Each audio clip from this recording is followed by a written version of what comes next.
कहानी की शुरुआत होती है एक अंधेरी और सुनसान सड़क से।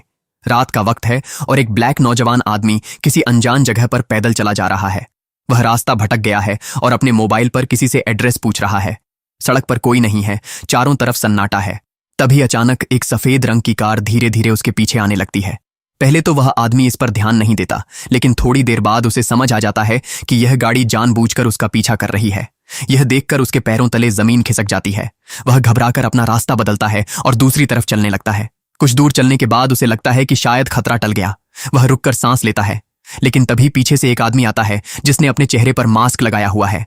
वह मास्कधारी आदमी उस पर झपट्टा मारता है, उसे बेहोश कर देता है और फिर उसे घसीटते हुए अपनी गाड़ी की डिक्की में बंद करके ले जाता है। यहीं से इस डरावनी कहानी की शुरुआत होती है। सीन बदलता है और हम एक नए किरदार से मिलते हैं। उसका नाम है क्रिस वॉशिंगटन। क्रिस एक ब्लैक नौजवान है जो एक फोटोग्राफर है। वह अपनी गर्लफ्रेंड रोज आर्मिटेज के साथ रहता है। रोज एक गोरी लड़की है। देखने में यह जोड़ी थोड़ी अलग लगती है, एक ब्लैक लड़का और एक वाइट लड़की, लेकिन इन दोनों के बीच बहुत गहरा प्यार है। रोज को क्रिस की बहुत ज्यादा परवाह है और क्रिस भी रोज को दिल की गहराइयों से चाहता है। आज का दिन क्रिस के लिए थोड़ा नर्वस करने वाला है। दरअसल आज वह पहली बार रोज के माँ बाप से मिलने जाने वाला है। रोज के पेरेंट्स एक छोटे से शहर में रहते हैं और क्रिस को डर है कि रोज के घर वाले शायद उसे पसंद न करें। क्रिस रोज से पूछता है, क्या तुमने अपने माँ बाप को बताया है कि मैं ब्लैक हूं? रोज मुस्कुराते हुए जवाब देती है, मेरे पेरेंट्स बहुत पढ़े लिखे और समझदार लोग हैं। उन्हें किसी के रंग या जाति से कोई फर्क नहीं पड़ता। तुम बिल्कुल चिंता मत करो।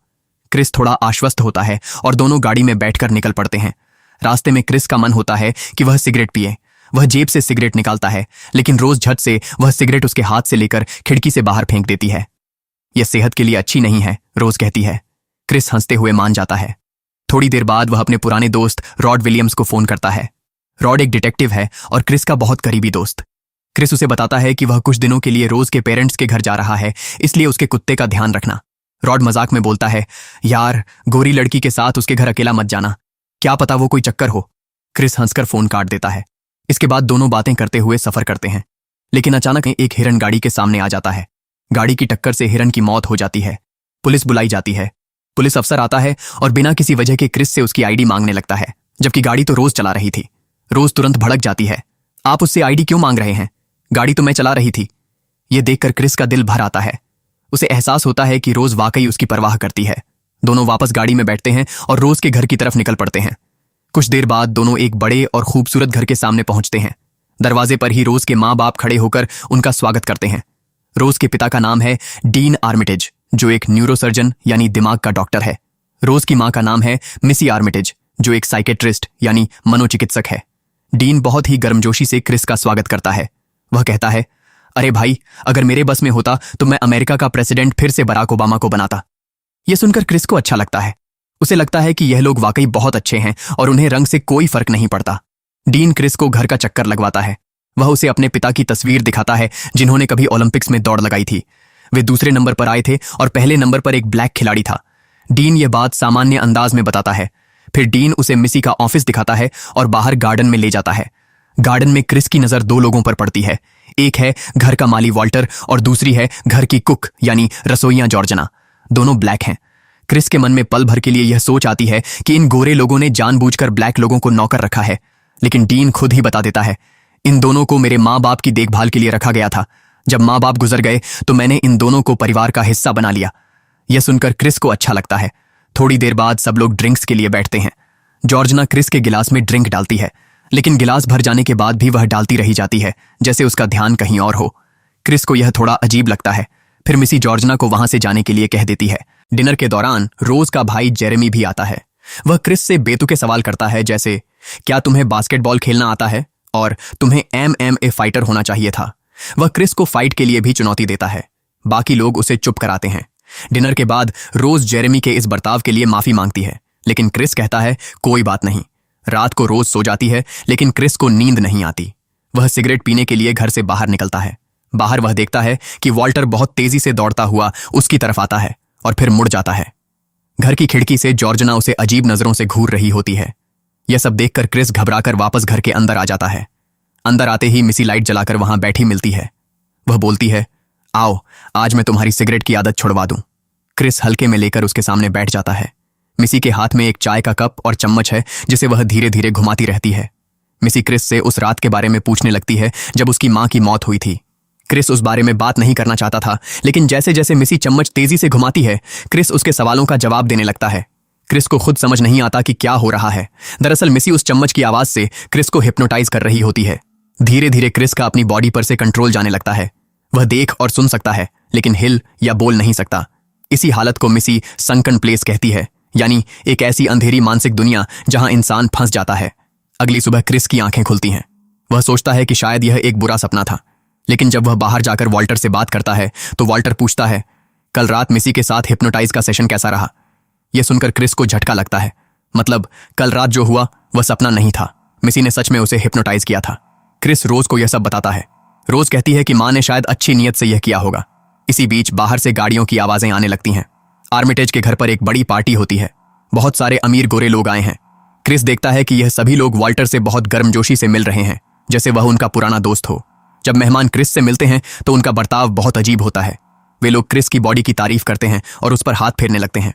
एक आदमी उसकी मसल्स को छूकर कहता है, वाह क्या बॉडी है। क्रिस को बहुत असहज महसूस होता है। पार्टी में क्रिस को एक और ब्लैक आदमी दिखता है जिसका नाम लोगन बताया जाता है। लोगन जवान है, लेकिन उसका तौर तरीका किसी बूढ़े आदमी जैसा है। उसकी पत्नी एक गोरी महिला है जो उम्र में लोगन से करीब 30 साल बड़ी है। क्रिस यह भी नोटिस करता है कि पार्टी में मौजूद सभी ब्लैक लोगों ने अपना सिर छुपाया हुआ है।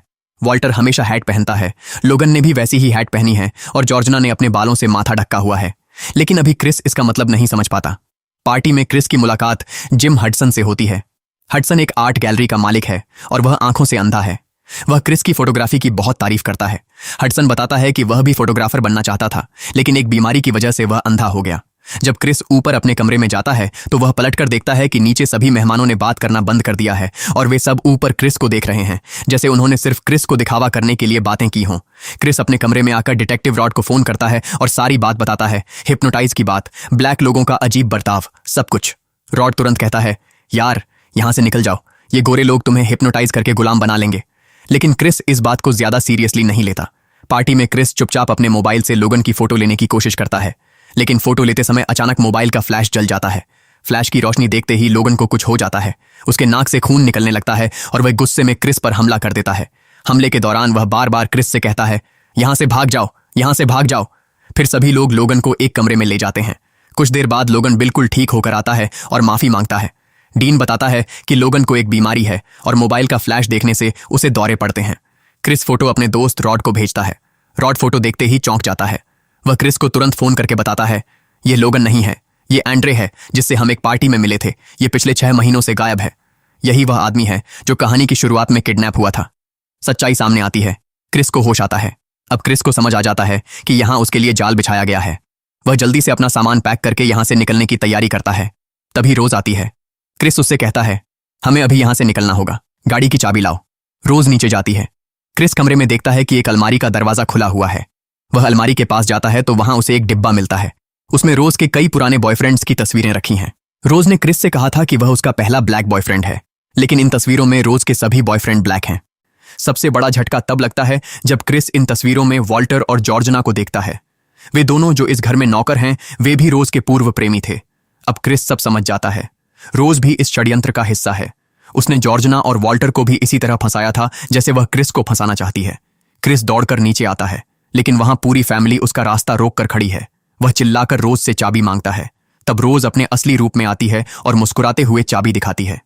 चाबी तो मेरे पास शुरू से थी, लेकिन मैं तुम्हें देना नहीं चाहती थी। क्रिस घबराकर जेरी पर हमला करता है और भागने की कोशिश करता है, लेकिन तभी मिस्सी चाय के कप में चम्मच मारती है। वही आवाज, और क्रिस तुरंत पैरालाइज होकर उस सनकन प्लेस में चला जाता है। तीनों मिलकर क्रिस की बेजान बॉडी को बेसमेंट में ले जाते हैं। वहां क्रिस को एक कुर्सी पर बांध दिया जाता है। उसके सामने एक पुराना टीवी रखा है। टीवी पर रोज के दादा की एक पुरानी वीडियो टेप चलती है। दादा बताते हैं कि उन्होंने और उनके परिवार ने एक ऐसा अद्भुत तरीका खोज निकाला है जिससे कोई भी बुजुर्ग इंसान फिर से जवान हो सकता है। वह तरीका है दिमाग का प्रत्यारोपण, ब्रेन ट्रांसप्लांट। यानी किसी बूढ़े इंसान के दिमाग को किसी जवान काले इंसान के सिर में डाल दो। फिर वह बूढ़ा इंसान उस जवान बॉडी में एक नई जिंदगी जीने लगता है और वह काला इंसान हमेशा के लिए सनकन प्लेस में कैद हो जाता है, जिंदा, लेकिन अपनी ही बॉडी में कैदी। यही वह राज है जो इस घर में छुपा था। टीवी पर फिर कप और चम्मच की आवाज आती है और क्रिस फिर बेहोश हो जाता है। अगले दिन टीवी पर जिम हडसन आता है, वही जिसने नीलामी में क्रिस को खरीदा था। वह कहता है, मैं तुम्हारे सारे सवालों के जवाब देने आया हूं। हडसन बताता है कि इस पूरे प्रोसेस के 3 चरण होते हैं। पहला, किसी काले इंसान को सम्मोहित करके सनकन प्लेस में भेज दिया जाता है। दूसरा, जब वह पूरी तरह सम्मोहित हो जाता है तो उसे ब्रेन ट्रांसप्लांट के लिए तैयार किया जाता है। तीसरा, उसके सिर में किसी गोरे बूढ़े इंसान का दिमाग डाल दिया जाता है। हडसन कहता है, जल्द ही मेरा दिमाग तुम्हारे सिर में ट्रांसफर किया जाएगा। मैं अंधा हूं, लेकिन तुम्हारी बॉडी में आकर मैं फिर से देख सकूंगा और तुम्हारी जवान और मजबूत बॉडी का मुझे पूरा फायदा मिलेगा। अब दर्शकों को पता चलता है कि लोगन, वॉल्टर, जॉर्जना, इन सभी के साथ यही हुआ था। ये सब काले लोग थे जिनके सिर में किसी न किसी गोरे बूढ़े का दिमाग डाल दिया गया था। इसीलिए ये लोग इतने अजीब तरह से बर्ताव करते थे, बोलते चलते जवान थे लेकिन सोचते किसी बुजुर्ग की तरह थे। क्रिस पूछता है, लेकिन यह लोग हमेशा काले लोगों को ही क्यों चुनते हैं? जवाब मिलता है कि रोज के दादा ओलंपिक में एक काले खिलाड़ी से हार गए थे। इसी से उन्हें यह विचार आया कि काले लोगों की बॉडी गोरों से ज्यादा मजबूत और बेहतर होती है, इसीलिए वे हमेशा काले लोगों को ही अपना शिकार बनाते हैं। टीवी बंद हो जाता है। क्रिस की नजर उस कुर्सी पर पड़ती है जिस पर वह बैठा है। उसमें से थोड़ी रुई, कॉटन बाहर निकल रही है। क्रिस एक काम करता है, वह रुई खींचकर अपने दोनों कानों में ठूंस लेता है। फिर कप और चम्मच की आवाज आती है, लेकिन इस बार आवाज क्रिस के कानों तक नहीं पहुंचती। वह बेहोश होने का नाटक करता है। यह उसकी सबसे चतुर चाल थी। जेरी बेसमेंट में आता है और क्रिस को ऑपरेशन के लिए ले जाने के लिए उसके हाथ खोलता है। जैसे ही वह दूसरी तरफ मुड़ता है, क्रिस एक भारी चीज उठाकर उसके सिर पर मार देता है। जेरी बेहोश होकर गिर जाता है। क्रिस भागता है। बाहर डीन आ जाते हैं। क्रिस एक हिरण की मूर्ति उठाकर डीन के पेट में घोंप देता है। डीन की मौत हो जाती है। मेन दरवाजे पर मिस्सी खड़ी है। वह चाय का कप और चम्मच उठाने दौड़ती है ताकि क्रिस को फिर से सम्मोहित कर सके, लेकिन क्रिस तेजी से दौड़कर उस कप को धकेल देता है। कप टूट जाता है। चम्मच और कप के बिना मिस्सी बेबस है। वह स्क्रू ड्राइवर से क्रिस पर हमला करती है, लेकिन क्रिस उसका हाथ रोककर वही स्क्रू ड्राइवर उसके सिर में घुसा देता है। मिस्सी की भी मौत हो जाती है। क्रिस बाहर जाने लगता है, तभी जेरी होश में आ जाता है और उस पर हमला करता है। क्रिस उसे स्क्रू ड्राइवर से घायल करके बेरहमी से मार देता है। जेरी भी खत्म। ऊपर कमरे में रोज हेडफोन लगाकर गाने सुन रही है और इंटरनेट पर अपने अगले शिकार की तलाश कर रही है। उसे बाहर की कोई खबर नहीं। क्रिस गाड़ी में बैठकर भागने लगता है, लेकिन थोड़ी दूर जाते ही गाड़ी का जॉर्जना से टक्कर हो जाती है। क्रिस एक पल के लिए रुकता है। वह यहां से भाग सकता था, लेकिन वह ऐसा नहीं कर सकता था, क्योंकि जब उसकी मां का एक्सीडेंट हुआ था तब वह घायल हालत में पड़ी थी और क्रिस ने कुछ नहीं किया था और उसे आज भी उस गुनाह की तकलीफ है। वह गाड़ी से उतरकर जॉर्जना को उठाकर गाड़ी में बिठाता है।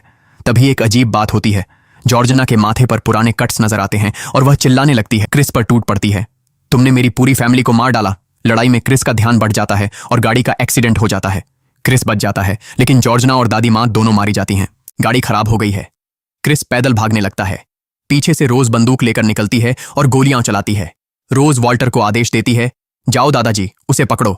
ये वॉल्टर बहुत तेजी से दौड़कर क्रिस को पकड़ लेता है और उसे जमीन पर गिरा देता है, लेकिन क्रिस समझदारी दिखाता है। वह अपना फोन निकालकर टॉर्च ऑन कर देता है। टॉर्च की तेज रोशनी पड़ते ही वॉल्टर के अंदर का असली इंसान जाग उठता है। फ्लैशलाइट की वजह से कुछ पलों के लिए दादा का नहीं, बल्कि खुद वॉल्टर का दिमाग काम करने लगता है। वॉल्टर रोज से बंदूक मांगता है। रोज समझती है कि वह क्रिस को गोली मारेगा, लेकिन जैसे ही रोज बंदूक देती है, वॉल्टर उल्टा रोज को पेट में गोली मार देता है। वॉल्टर खुद को भी गोली मार लेता है। रोज घायल है, लेकिन जिंदा है। वह बंदूक उठाने की कोशिश करती है, लेकिन क्रिस पहले उसकी बंदूक दूर कर देता है। रोज एक बार फिर अपनी मीठी बातों से क्रिस को फंसाने की कोशिश करती है। क्रिस, मैं तुमसे बहुत प्यार करती हूं। लेकिन इस बार क्रिस उसकी बातों में नहीं आता। वह रोज का गला दबाने लगता है। तभी पीछे से पुलिस की गाड़ी आती है। रोज को लगता है अब पुलिस उसे बचा लेगी, लेकिन उस गाड़ी से निकलता है डिटेक्टिव रड, क्रिस का सबसे पक्का दोस्त। रड क्रिस को अपने साथ वहां से ले जाता है और रोज वह सड़क पर पड़े पड़े अपनी आखिरी सांस लेती है। यह कहानी गेट आउट सिर्फ एक हॉरर फिल्म नहीं है। यह उस नस्ल भेद, रेसिज्म पर एक तीखी टिप्पणी है जो दिखता तो प्यार और तारीफ जैसा है, लेकिन असल में वह भी शोषण का ही एक रूप है।